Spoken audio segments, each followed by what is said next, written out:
Oke, assalamualaikum warahmatullahi wabarakatuh, sahabat youtuber pemula. Nah, di video kali ini kita akan bahas 5 saran yang membuat youtuber pemula itu gagal.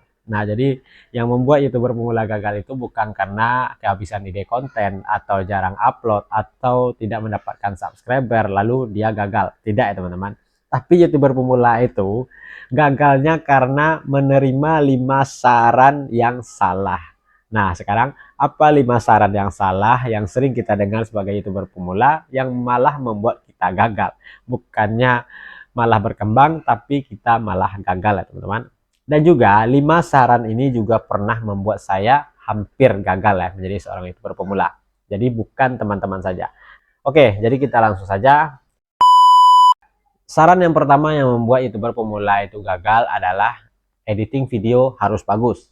Nah, jadi editing video itu tidak harus bagus ya teman-teman. Yang paling utama itu adalah isi video kita. Tidak penting kamera kita bagus, HP kita itu harganya berapa, atau kita rekam videonya di tempat wisata di mana, tidak penting. Yang penting isi videonya.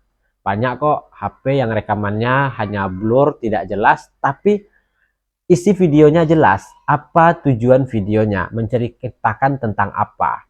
Jadi saran saya, editing tidak perlu bagus mungkin. Yang penting sampaikanlah apa cerita yang ada di dalam video tersebut dengan karakter kita sendiri. Jangan kita bersandiwara seolah-olah kita itu menjadi orang lain atau meniru bahasa orang lain, karakter orang lain, tapi sampaikan dengan karakter kita, bagaimana kita berbicara seperti biasa. Karena dengan kita menggunakan karakter kita sendiri, berbicara di depan kamera dengan bahasa kita sendiri, itu akan lebih plong ya teman-teman. Kita tanpa beban, tanpa memikirkan apa bahasa yang harus kita keluarkan. Ya, anggap saja kita berbicara ya bersama teman kita.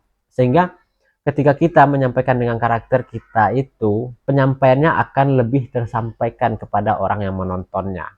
Daripada kita bersandiwara dengan bahasa yang tinggi atau yang keren, malah itu akan membuat penyampaian kita itu tidak tersampaikan atau tidak dipahami oleh penonton kita.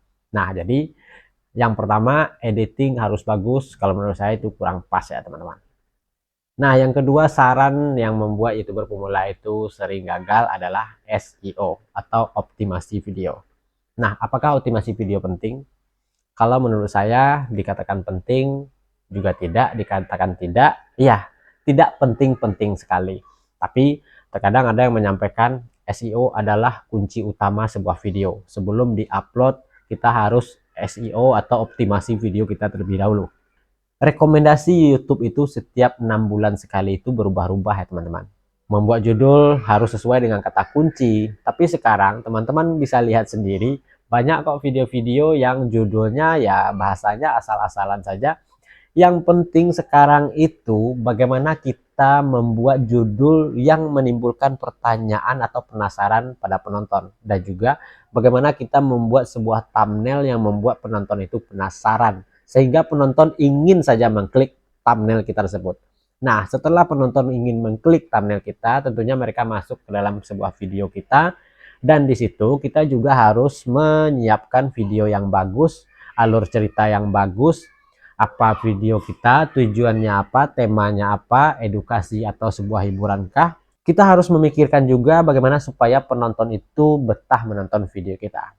Jadi kunci utamanya bukan masalah SEO-nya. Bagaimana kita membuat judul yang membuat penonton itu penasaran. Banyak kok saya jumpai beberapa video ya. Jadi beberapa video yang lewat di beranda saya dan penontonnya banyak. Setelah itu saya coba lihat deskripsinya.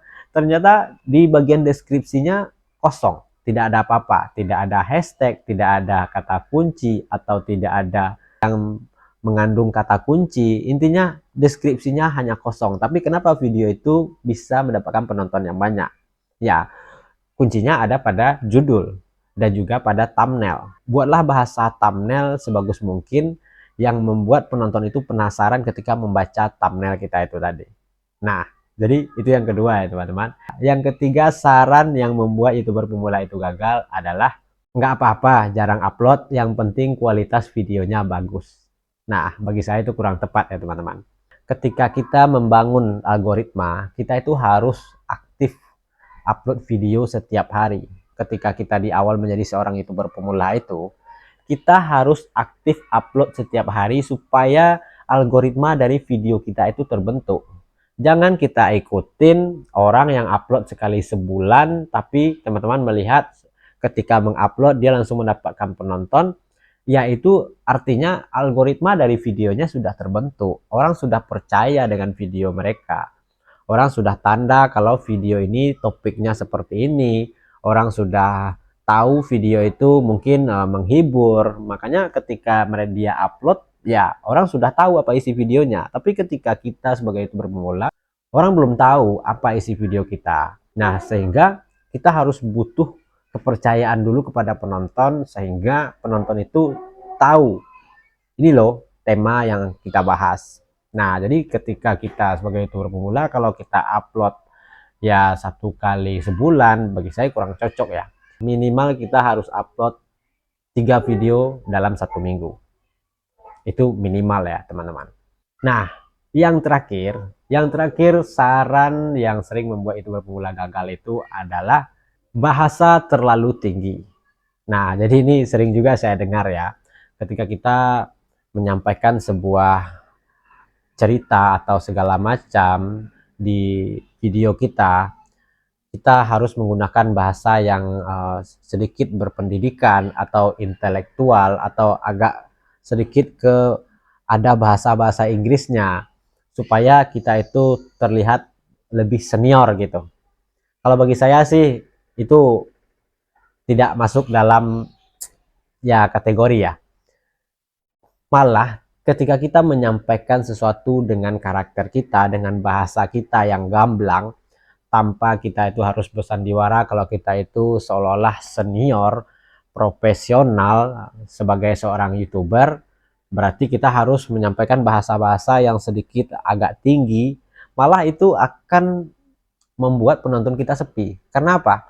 Ya, di YouTube itu yang menonton itu bukan kalangan atas saja, tapi banyak yang menengah dan ada juga kalangan bawah.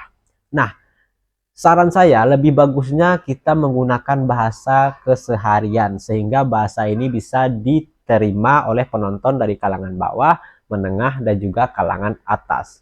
Jadi seorang YouTuber pemula itu bukan orang-orang yang mungkin kalangan atas saja ya teman-teman.